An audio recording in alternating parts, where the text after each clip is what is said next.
Haleluya, puji Tuhan. Selamat jumpa jemaat Tuhan yang kekasih. Malam ini kembali kita siapkan diri kita, siapkan hati kita untuk mendengar renungan malam. Karena itu sebelumnya kita akan berdoa dahulu ya. Mari kita dudukkan kepala kita berdoa. Bapa di dalam surga, di dalam nama Tuhan Yesus Kristus. Terima kasih kalau pada malam ini kami boleh ada kembali untuk bersama-sama menikmati berkat Tuhan lewat renungan malam kami. Bapa, hikmatan urapan atas hamba-Mu, pengertian menuju atas umat-Mu Tuhan, supaya kami mendapatkan sesuatu yang indah yang Kau ingin kami pegang dan kami teguhkan dalam hati kami. Di dalam nama Yesus, kami sudah mengucapkan syukur buat doa-doa kami. Haleluya, amin. Puji Tuhan, malam ini kembali satu hal yang diingatkan kepada kita, seperti yang dituliskan dalam Galatia pasal yang ke-6, ayat yang ke-7. Galatia 6 ayat ke-7 menuliskan demikian.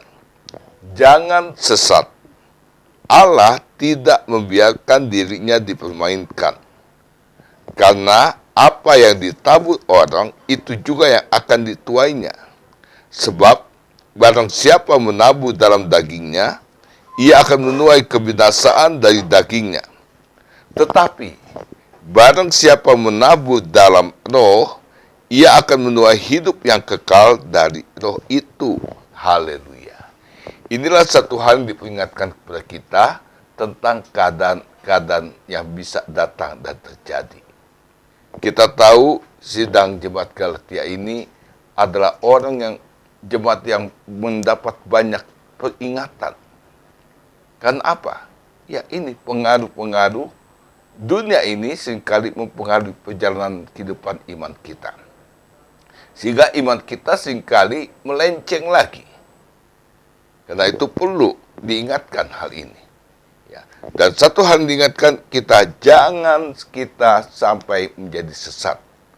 Diingatkan supaya apa yang kita buat, diingatkan kita akan menuainya kelak. Yaitu Tuhan tolong. Saya katakan Tuhan akan tolong kita. Karena kalau kita menuai yang jahat, yang tidak baik, alangkah ruginya. Alangkah tidak enak, saudara. Itu malam ini kita diingatkan. Jangan sampai kita menuai yang tidak baik itu. Karena itu Tuhan tolong kita. Karena sidang jemaat Galatia ini sudah diingatkan dalam Galatia pasal yang ketiga, jelas dituliskan. Peringatan demi peringatan sudah disampaikan.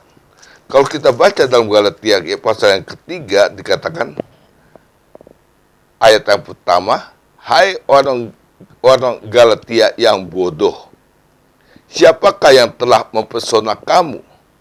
Bukankah Kristus yang disalibkan itu telah dilukiskan dengan terang di depan matamu? Hanya ini yang hendak aku ketahui daripada kamu. Adakah kamu telah menerima roh karena melakukan hukum Taurat, atau karena percaya kepada pemberitaan Injil? Adakah kamu sebodoh itu? Kamu telah memulai dengan roh, maukah kamu sekarang mengakhirinya di dalam daging?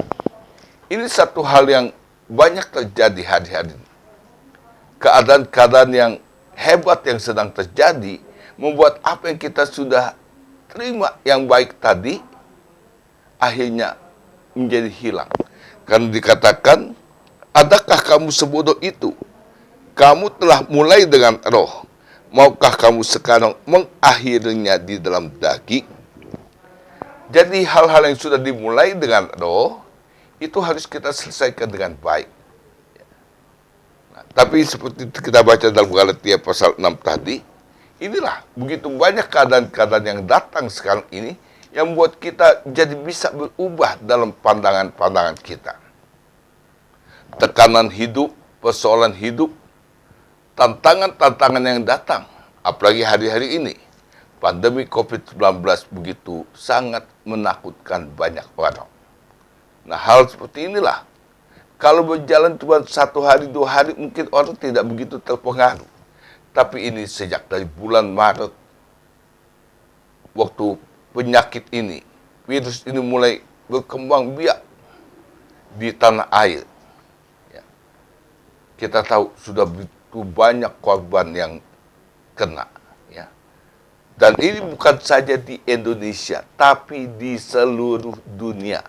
Inilah yang peringatan buat kita, supaya kita harus mewaspadai keadaan ini. Jangan sampai keadaan-keadaan ini akan mendominasi kehidupan kita, sehingga kita menjadi takut, tidak berdaya. Sebab itu memang tempat yang terbaik adalah kita berlindung di bawah naungan Tuhan yang Maha Kuasa. Karena apa? Karena dikatakan dalam Mazmur 91 ayat yang sudah tidak asing lagi bagi kita di hari-hari ini. Kita baca Mazmur 91. Mazmur 91 jelas menuliskan keadaan yang indah buat kita semua. Dituliskan, pemazmur menuliskan hal ini. Orang yang duduk dalam lindungan yang maha tinggi dan bermalam dalam naungan yang maha kuasa akan berkata kepada Tuhan, tempat perlindunganku dan kubu pertahananku, Allahku yang kupercayai. Ini pemazmur tuliskan hal ini. Karena memang dikatakan, sungguh dialah yang akan melepaskan engkau dari jerat penangkap burung, dari penyakit sampah yang busuk. Jadi memang banyak keadaan-keadaan yang sedang datang terjadi ini, tapi kita bersyukur kalau kita ada dalam lindungan Tuhan yang Maha Kuasa, maka dikatakan Dia yang akan melepaskan kita dari keadaan-keadaan itu. Tapi memang keadaan manusia akhir zaman ini yang sudah banyak dipengaruhi berbagai keadaan. Orang sudah tidak begitu memusingkan agama lagi. 2 Timotius 3 menuliskan hal itu. Bagaimana mereka sudah tidak peduli keadaan-keadaan ini. Mereka sudah mengabaikan soal agama. Tidak lagi mau berpikir panjang. Nah, ini yang harus kita waspadai. Keadaan-keadaan ini bisa menjadikan kita sesat. Akhirnya kita ambil jalan-jalan yang semaunya kita. Itulah yang dikatakan jangan sesat. Kalau kita sudah mulai dengan yang baik ini, jangan sampai nanti kalau datang pengaruh-pengaruh atau ajaran-ajaran yang kita tahu hari-hari ini sedang berkembang juga dengan dahsyat, kita terbawa kepada arus pengajaran yang salah, yang bisa membawa kita kepada kebinasaan. Jadi inilah yang diingatkan, yang harus kita ingat selalu. Jangan sampai kita menjadi sesat. Apa yang kita sudah mulai dengan baik, mari kita belajar menekuninya dengan kesetiaan kita, ya. Supaya dikatakan, supaya apa yang kita sudah mulai dengan yang baik ini, kita akan menuainya kelak. Karena jelas dikatakan, barang siapa menabur dalam dagingnya, ia akan menuai kebinasaan dari dagingnya. Tetapi siapa menabur dalam roh, ia akan menuai hidup yang kekal dari roh itu. Jadi di sini kita harus betul-betul meneguhkan hati kita. Tantangan-tantangan akan semakin dahsyat. Karena memang ini yang dikatakan inilah akhir zaman. Manusia memang akan bertambah jahat. Tapi di sini kita harus punya ketetapan hati. Jangan menyimpang ke kanan atau ke kiri. Kitab Nabi Yosua menuliskan hal ini. Pada waktu dia dipercayakan melanjutkan kepemimpinan daripada Musa. Ya. Pada waktu Yosua dipercayakan untuk melanjutkan kepemimpinan Musa, membawa umat Israel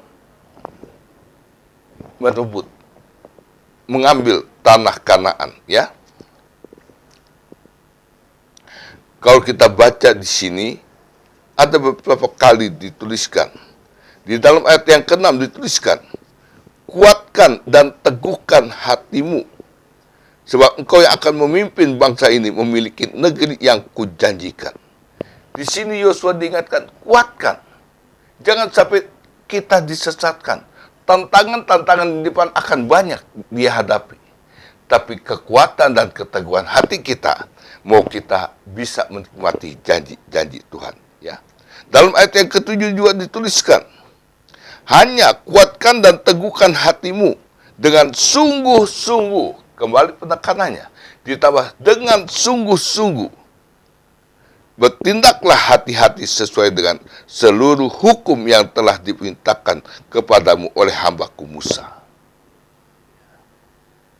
Jadi telinga ini jangan sampai kita abaikan.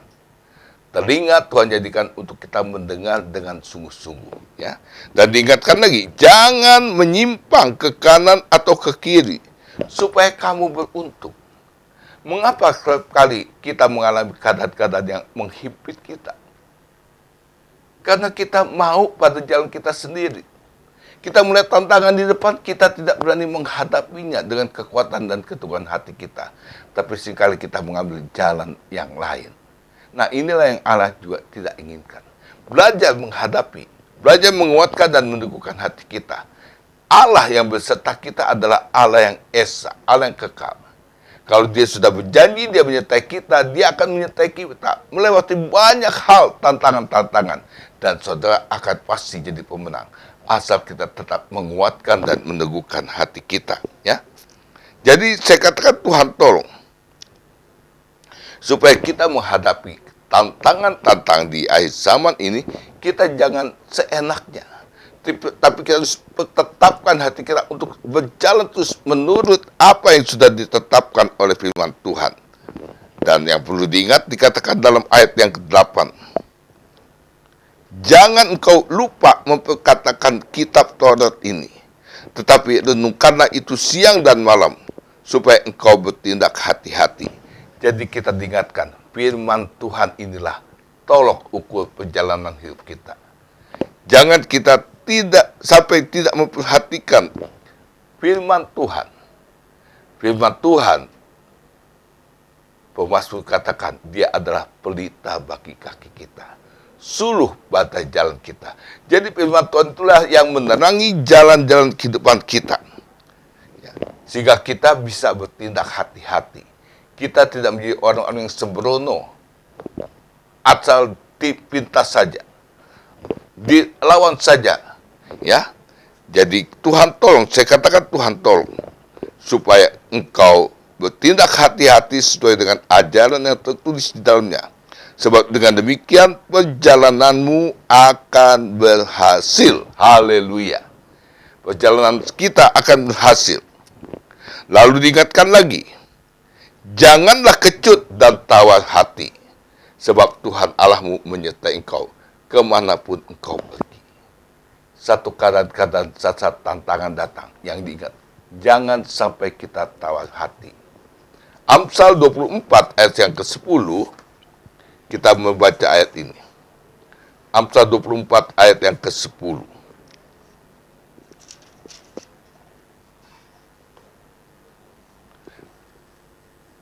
Amsal 24 ayat ke-10 dituliskan demikian.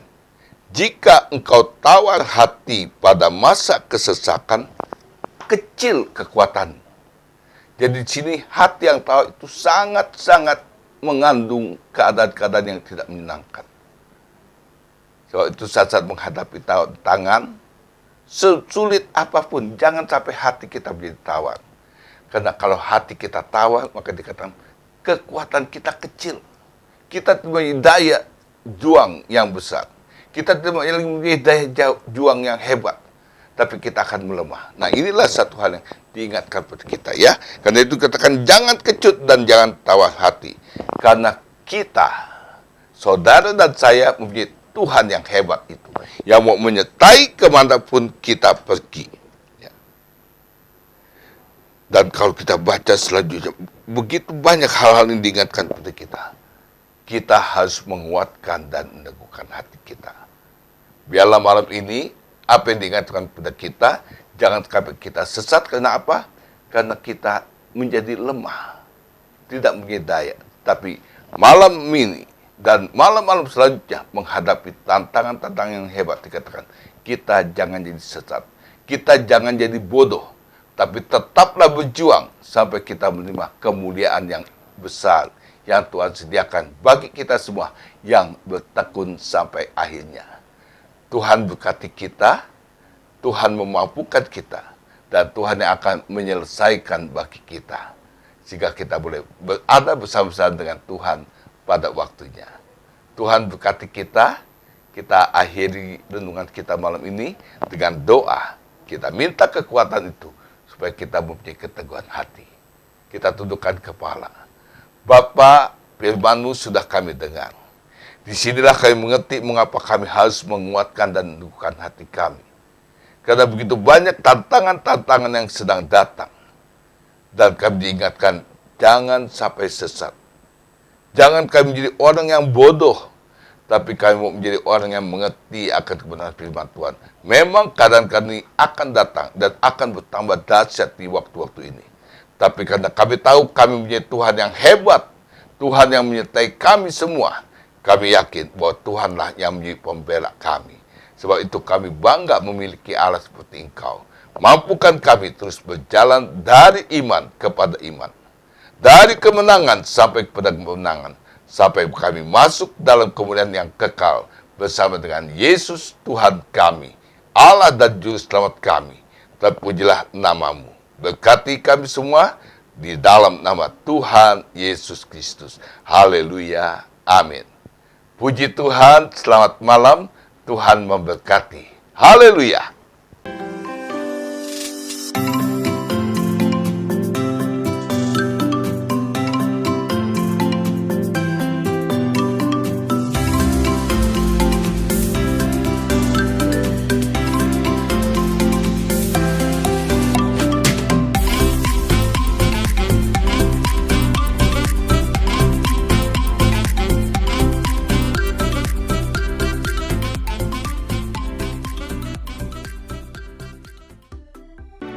Gerejaku adalah rumahku.